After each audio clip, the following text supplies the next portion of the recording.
Hi,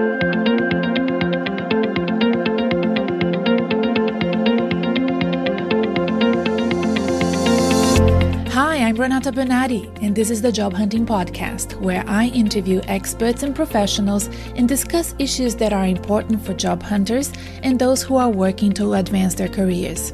So make sure that you subscribe and follow, and let's dive right in.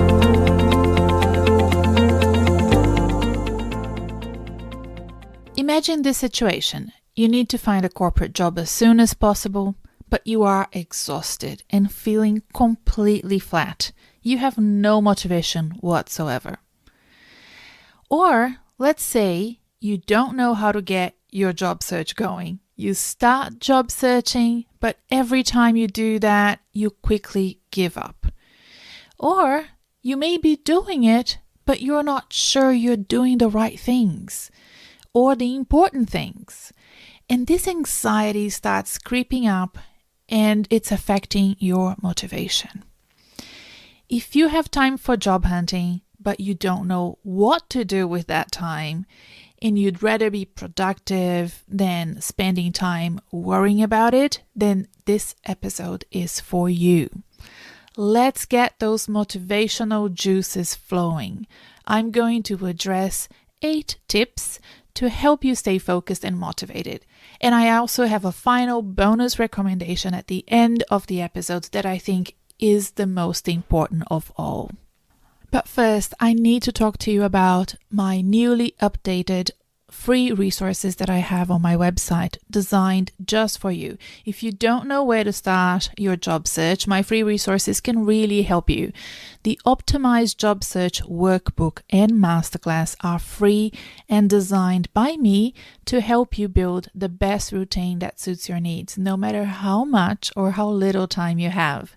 You will reduce your job search time and get the right things done with no overwhelm and no procrastination. So reduce the job search time and get the right things done. Work effectively and efficiently towards your goals. And you can relax because you are in good hands. It was designed by me, and that's my expertise. Job hunting is what I do for my clients. I love to help people find best solutions in going for recruitment and selection, doing career advancement, career transitions, and finding new jobs and new opportunities. So go to my website, renatabernarde.com. You will find the resources there on the first page, or you can go directly to the landing page for these resources. It's renatabernarde.com/schedule. You can watch the free masterclass as soon as you land there.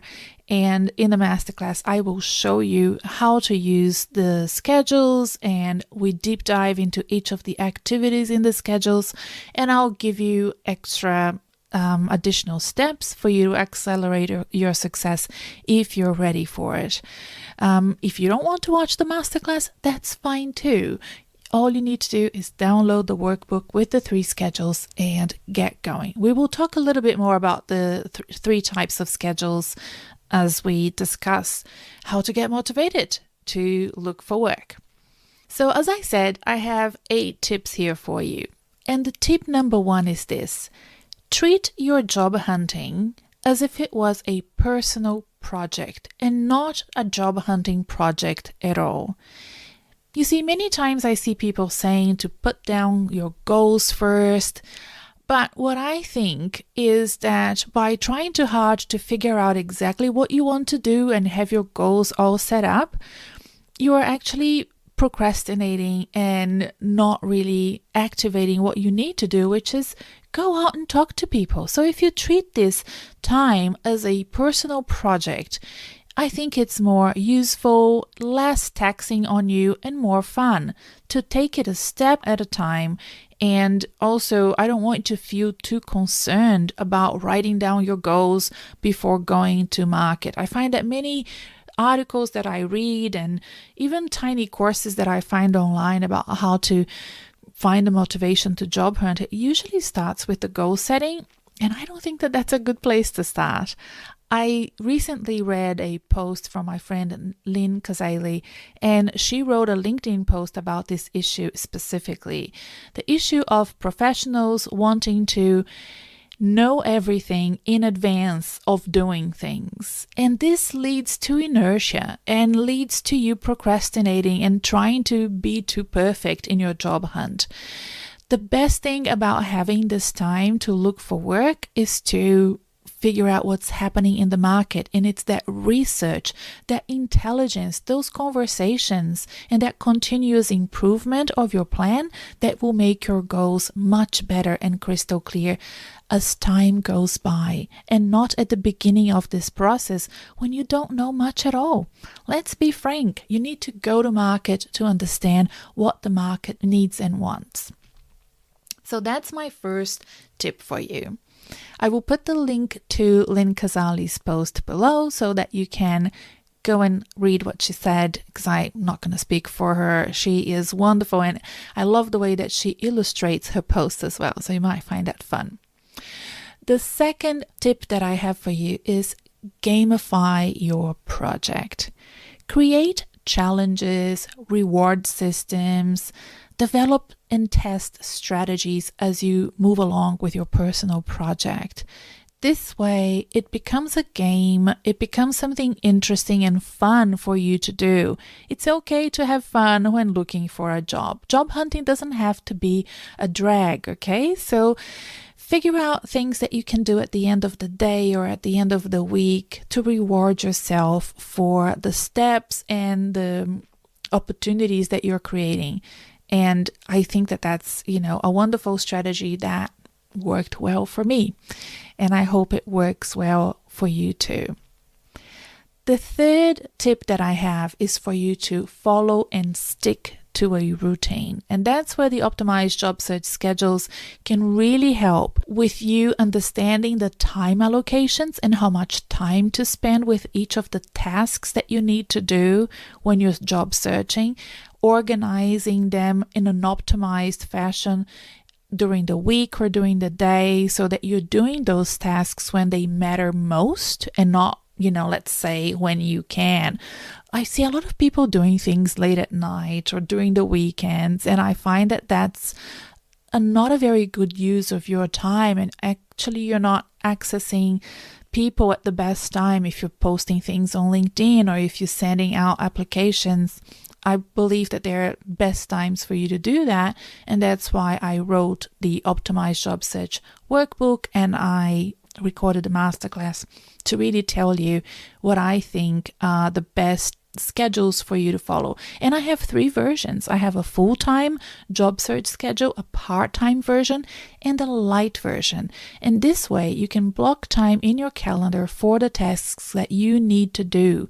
It was designed by me, as I said. It's been downloaded thousands of times, and it's used by my clients and loved by many, many people. And that's why I thought I really need to review this document and this masterclass and do them again, make sure that they are fresh and up to date. And that's what I've done a few weeks ago. So they're ready for you now. Just go to my website. There's a link in the bio.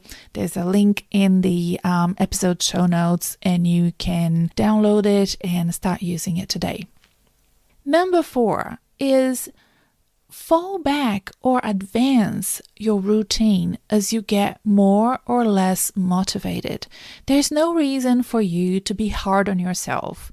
One of the things that's really trending on social media is this hard 75, I think it's called, like a test. It's so tough.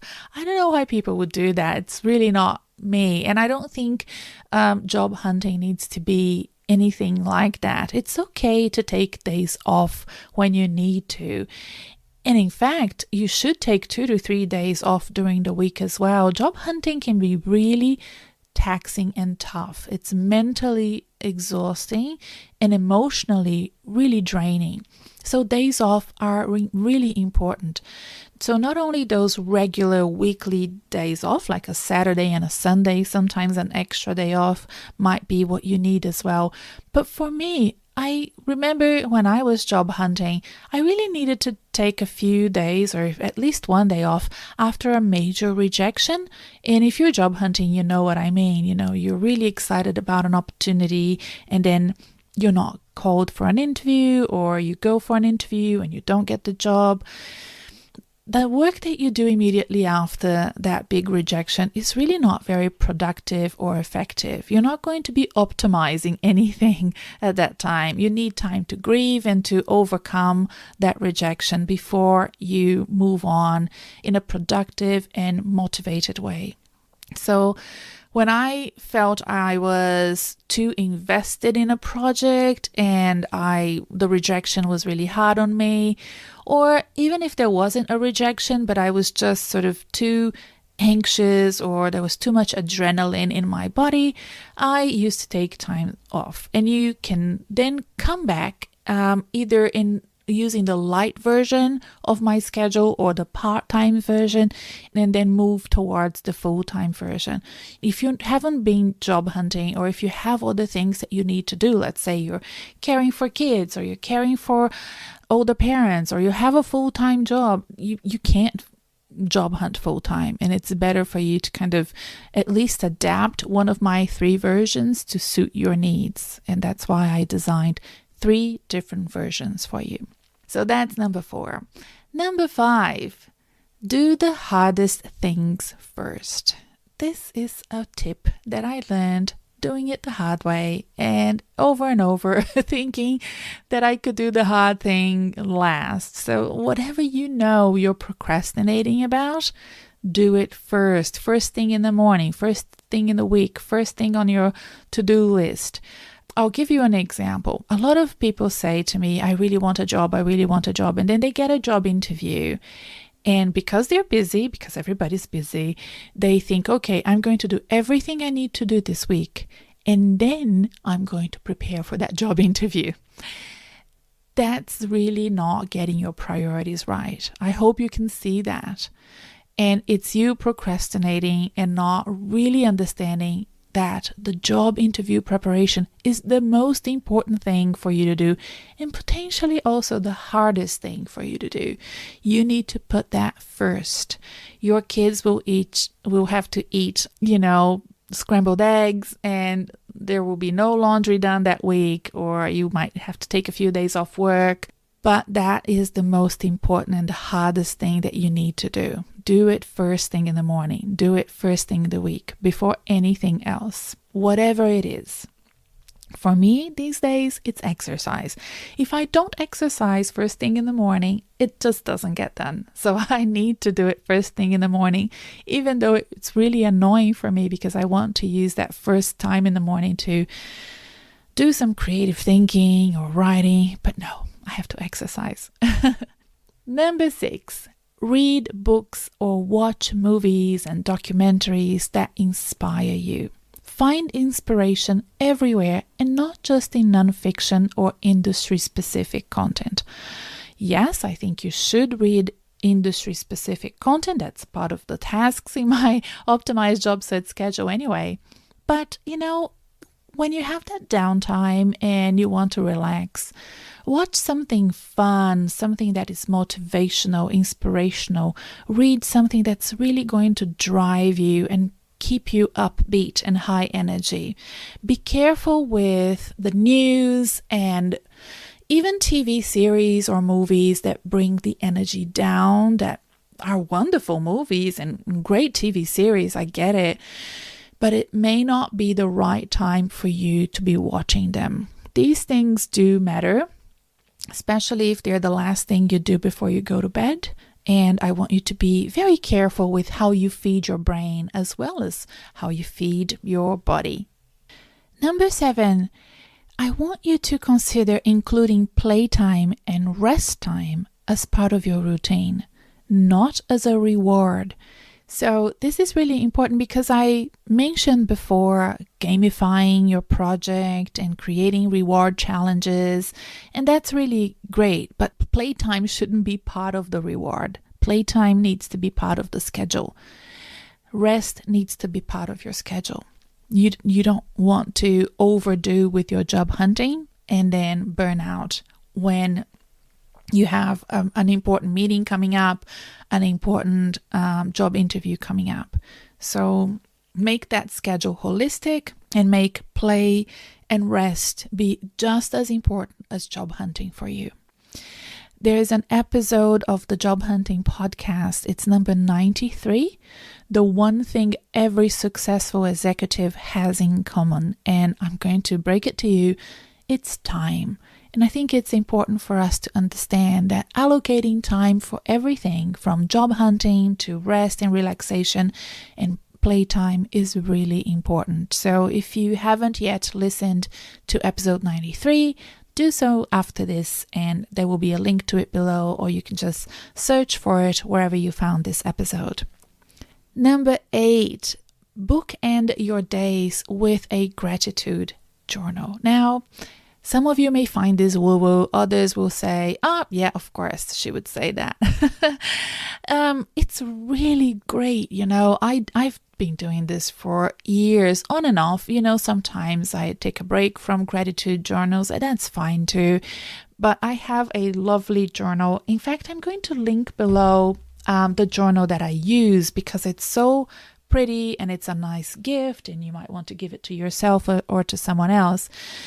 But even if you just make one yourself, where you start your day saying what you're grateful for, what you're looking forward to today, and then at the end of the day, you reflect on those things, that you've achieved and how you can make the day better next day. It's such a great habit, and it has been so useful to me. I know many of my clients have enjoyed doing it as well.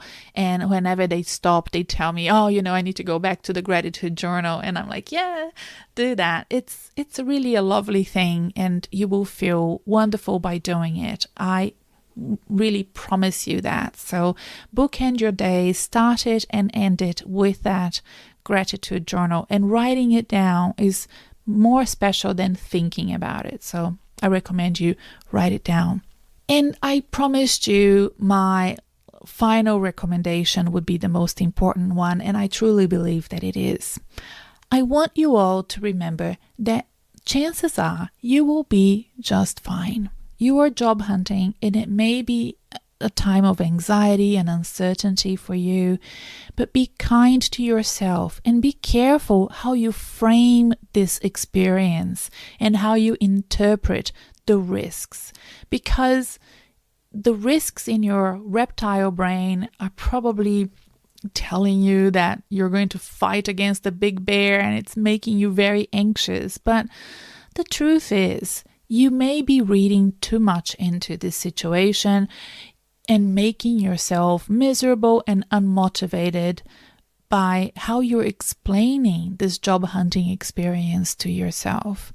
Many times I have heard from clients that they find a job only to look back at that time that they were job hunting and say, I wish I took more time to, enjoy.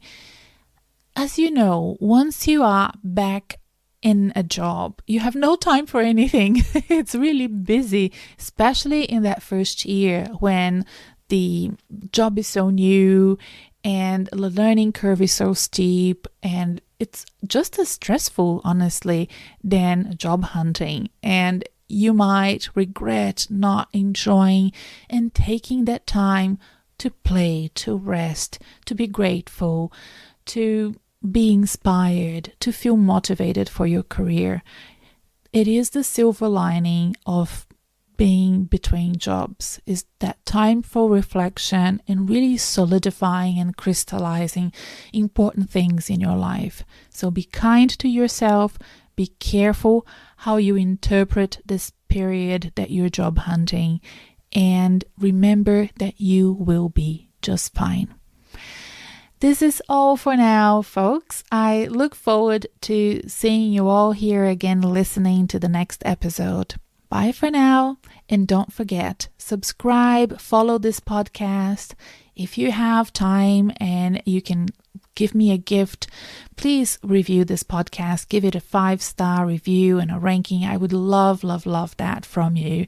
And don't forget to go to my website and download the optimized job search schedule for you and start organizing your job search routine. There are 3 versions there. I'm sure one of these versions will be very helpful to you. Again, bye for now, and I'll see you next time.